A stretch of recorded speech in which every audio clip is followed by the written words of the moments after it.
sama jemaat. Salam. Assalamualaikum warahmatullahi wabarakatuh. Salam damai di dalam Tuhan Yesus, karena damai hanya ada di dalam Tuhan Yesus. Terima kasih. Nah, Pak Almeida, Siap.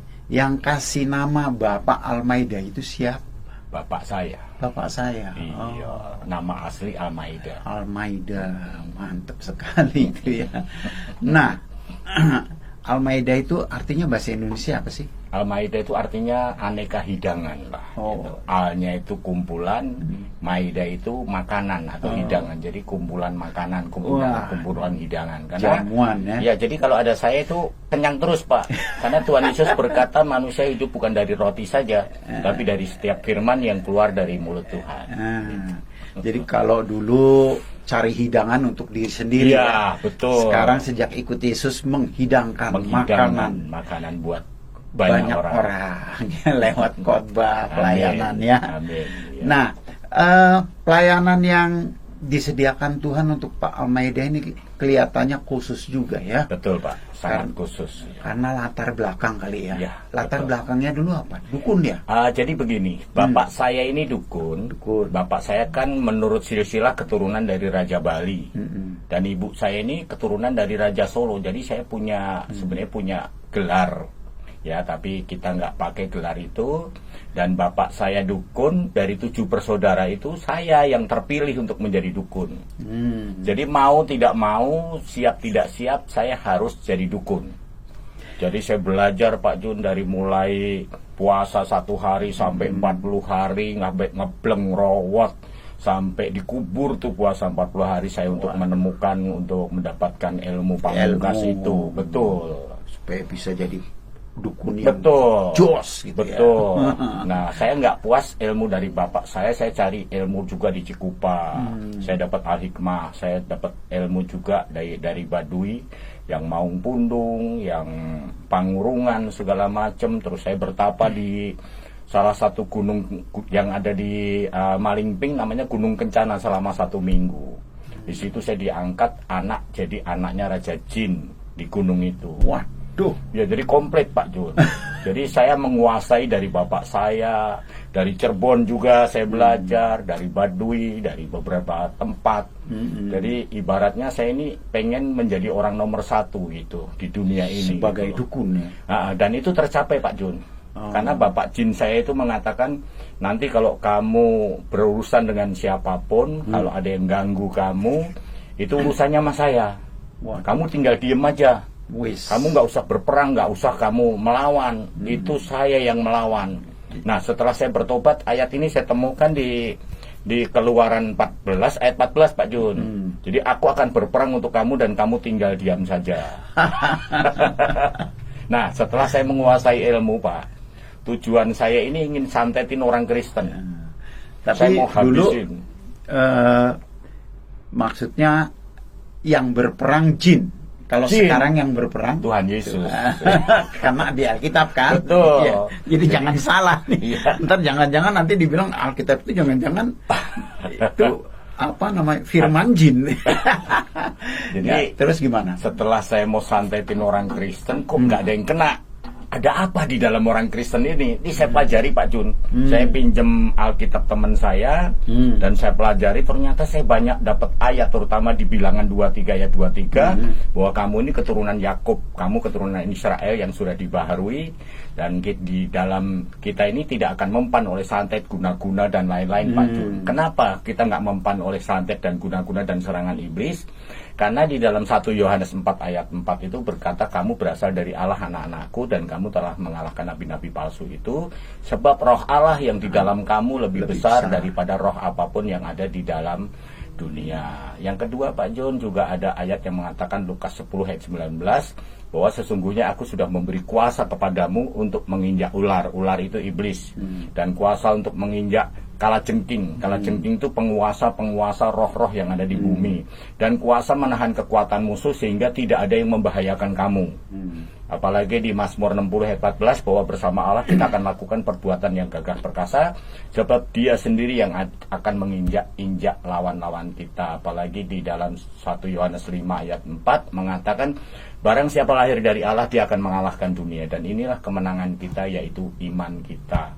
Dan di Yohanes 14 ayat 12 mengatakan, jika engkau percaya, engkau akan dapat melakukan perbuatan-perbuatan yang gagah perkasa, perbuatan yang luar biasa, bahkan yang lebih besar, kata Tuhan Yesus. Kita akan melakukan perbuatan yang lebih besar karena aku pergi kepada Bapa. Jadi kita ada di dalam Yesus ini, kita memiliki kuasa, Pak Jun.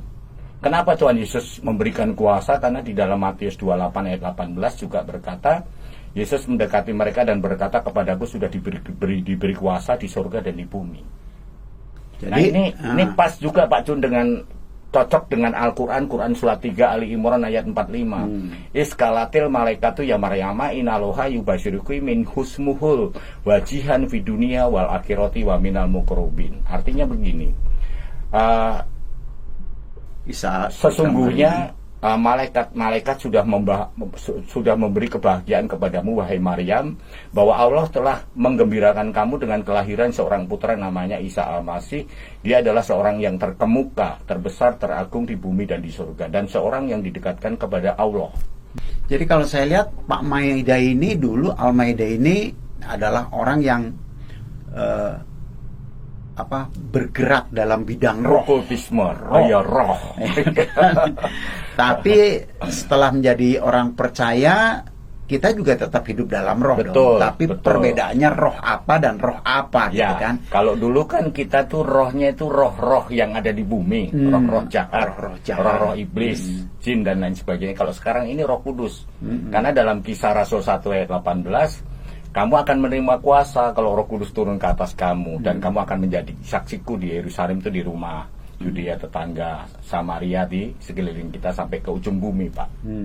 Jadi memang kalau kita berbicara tentang Allah, malaikat, iblis, setan, itu bicara dunia roh. Ya, betul. Cuma Allah itu adalah roh Allah, itu roh yang baik, betul, yang mendorong manusia untuk hidup dalam kebaikan dan kasih sayang, gitu kan. Dan dia juga menolong setiap kita orang percaya lewat Roh Kudusnya yang Dia utus. Karena itu Dia berkata, aku tidak pernah meninggalkan kamu sebagai yatim piatu, tetapi aku akan memberikan kepadamu roh penolong, atau Roh ya. Kudus. Ya. Jadi Allah itu dunia roh, setan juga dunia roh. Ya. Iya kan? Di situ ada jin, ada gondoruo, ada kuntilanak. Itulah ada dunia rohnya bolong, iblis ya. ya. Jadi kalau roh iblis itu biasanya mendorong kita untuk melakukan kejahatan. Iya kan? Kelihatannya baik, Kelihatannya tapi baik. di belakangnya itu ada sesuatu yang nggak baik. Betul. Gitu. Karena Jadi, begini, kalau kita lihat, baik itu bicara tentang kasih ya. Betul. Nah, kalau Tuhan Yesus atau Allah yang benar itu kasihnya agape. Ya. Artinya waktu Dia memberikan itu jalan keluar untuk setiap kita yang membutuhkan, maka Dia tidak pernah menuntut balasan. Amin. Terserah kita mau balas boleh, enggak, Ya. enggak masalah. Karena Dia kasihnya agape. Betul. Ya. Betul. Beda sama iblis. Betul. Kalau dia menolong kelihatannya nolong. Orang sakit disembuhin, ya. Orang banyaklah orang menderita dapat pertolongan jalan keluar, tapi dia nuntut Dan harus ada tumbal. yang harus kita sediakan. Jadi setan itu tidak pernah memberikan gratis. Selalu ada yang dia minta. Dan korban itu banyak, Pak Jun. Itu biasanya melalui bayi-bayi yang di kandungan, dia ambil. Ada yang sudah lahir, dia ambil. Jadi banyak sekali. Kadang-kadang nggak berasa lagi ya. Nggak berasa. Terus orang bilang, betul. Sudah takdir lah. Iya. Padahal sebenarnya ada sesuatu yang sedang dibuat sama si setan. Betul, karena saat kita sudah mulai kompromi dengan jin, itu nanti umur kita akan dikorting, Pak Jun. Seperti kalau nanti umur kita 80 tahun atau 60 tahun di courting. Jadi saat kita umur masih muda dibuat kecelakaan dengan caranya setan sehingga kita meninggal waktu muda, dan sisa umurnya nih, sisa hidupnya itu nanti buat antek-anteknya setan, jadi budaknya setan, Pak Jun. Makanya Yesus kan bilang, pencuri datang untuk mencuri, membunuh dan membinasakan. Pencuri ini bicara tentang si iblis. Setan, Yohanes 10 ayat 10a. Ya. Dia datang untuk mencuri. Apa yang dicuri? Damai, keselamatan kekal. Ya, jadi memang iblis ini sifatnya kayak pencuri. Betul. Artinya bahwa manusia itu harus memilih. Betul. Ya, makanya Yesus bilang apa? Di luar aku kamu tidak dapat berbuat apa-apa. Betul. Nah, pencuri ini kan punya sifat apa? Intervensi. Betul. Tanpa kita undang dia datang. Jadi kalau Tuhan ini memanggil kita ini menunggu kita mau dipanggil, tapi kalau iblis maksa. Iya, gitu, makanya merebut. dalam Wahyu 3 ayat 20 kan, lihatlah aku berdiri di muka pintu dan mengetok. Jadi dia sifatnya tidak intervensi. Kalau kita dengar ketukannya, artinya firman yang dia sampaikan kita terima dan kita mau percaya kepadanya. Dia katakan, aku masuk bersama-sama dia dan makan bersama. Makan bersama-sama dia. Betul. Siapa sih yang nggak enak diajak makan?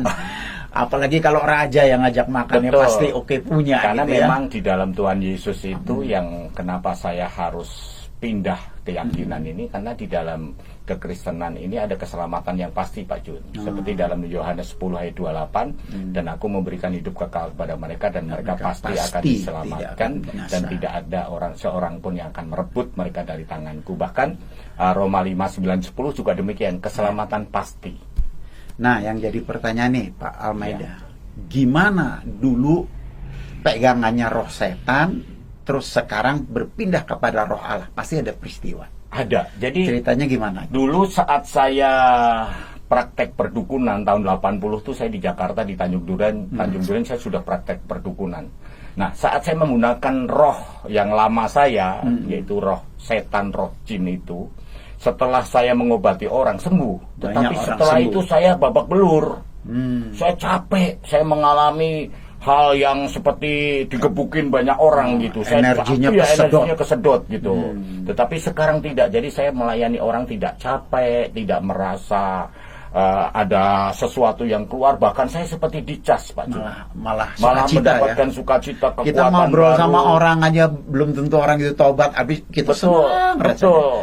Ya, saya pernah dengar kesaksian Bapak. Kalau nggak salah, Bapak banyak ngobatin orang jadi sembuh, tapi anak Bapak sendiri enggak, katanya ya. Itu gimana ceritanya itu? Jadi waktu itu anak saya kan punya penyakit dari lahir itu, yang laki-laki panas step. Jadi kayak lagu step by step gitu, Pak. Nah, saya doakan bukannya sembuh. Malah anak saya meninggal. Nah, terus? kata ibu saya, ini bukan mati nih, mati suri. Ambil air termos, taruh di baskom. Dijeburinlah anak saya ke air yang panas itu. Bukan bangun, malah melepuh kulit anak saya. Akhirnya istri saya kan kerja di rumah sakit dan pencet di beberapa urat nadi dan mengatakan, "Pak, anak kita sudah meninggal." Artinya benar-benar meninggal. Saya waktu itu sedang saya menangis dan saya ingat satu ayat, Pak Jun, di dalam Ibrani 13 ayat yang ke-8 itu, bahwa Yesus Kristus tetap sama, dulu, kemarin, hari ini, dan selamanya. Nah, saya katakan kepada Tuhan, saya nggak doa, saya cuma ngobrol. Kalau engkau benar Tuhan dan ini firman-Mu, engkau dulu bisa bangunkan Lazarus yang sudah 4 hari. Bahkan sudah dikubur, dan engkau panggil dan Lazarus keluar dari makam itu, dari kuburan itu. Nah, anak saya baru 4 jam. Kalau Lazarus sudah 4 hari.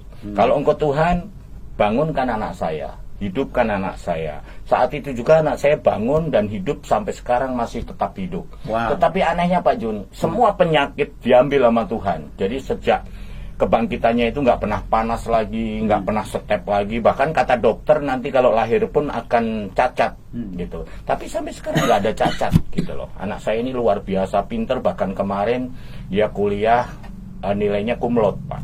Dia sudah tamat S1 dan sampai sekarang nggak ada cacat sama sekali. Itu. Jadi memang Tuhan menyatakan kemuliaannya lewat hal itu ya. Amin. Mungkin kalau peristiwa itu nggak jadi, Pak nggak jadi Kristen, nggak akan kenal Tuhan Yesus, Pak. Apaan? Bohong Karena nih Alkitab. Gini Pak, di dalam Maliaki 3 ayat yang ke-10 itu kan Tuhan berkata itu yang ujilah aku. Saya uji. Saya pengen rumah sederhana, Tuhan kasih rumah tingkat. Saya pengen waktu itu memiliki anak laki-laki, dikasih anak laki-laki, gitu loh. Jadi keinginan saya selalu dijawab, selalu diberikan nama Tuhan, karena Tuhan berkata di dalam Matius 6 ayat yang ke-8, jangan kamu seperti mereka, sebab apa yang kamu minta kepada Bapa, Bapa sudah mengetahui apa yang kau butuhkan. Gitu. Itulah kita bangga, Pak. Nah, yang jadi persoalan, waktu Pak Almaida menerima Yesus, tantangannya gimana? Tantangannya banyak, Pak. Waduh, Bapak, ibu, saudara. Waduh, saya dikatain macam-macam, Pak. Bahkan saya mau dibunuh sama kakak kandung saya. Kakak kandung bilang, kakak kandung saya mengatakan kalau kamu nggak pindah ke keyakinan yang lama, kamu akan saya bunuh. Kakak saya ini dukun juga, Pak, bisa membunuh orang dari jarak jauh. Oh, di kota lain aja bisa dia bunuh. Nah, ini ada depan begini, Pak. Dia bilang saya bunuh kamu kalau kamu nggak pindah ke keyakinan yang lama. Saya bilang begini, bunuh saya nggak takut mati. Dia bilang, kenapa kamu nggak takut mati? Karena Filipi 1 ayat 21, bagiku hidup adalah Kristus dan mati adalah keuntungan. Apalagi di dalam Galatia 2 ayat 20, hidupku bukan aku lagi, tetapi Kristus yang hidup di dalam aku. Jadi waktu kakak saya keluarkan jurus, saya juga keluarkan jurus selamat. Kakak saya keluarkan keris, saya juga keluarkan keris, Pak, Kristus. Kakak saya mental-mental, ya singkatnya kakak saya terima Tuhan Yesus sebagai Tuhan dan Juru Selamat. Gara-gara dia ngelawan. Betul, gara-gara ngelawan. Gara-gara dia betul, ya itu membuktikan bahwa memang tubuh kita ini bait Roh Kudus. Jadi kalau ada orang yang melawan kita, dia akan berurusan dengan Tuhan.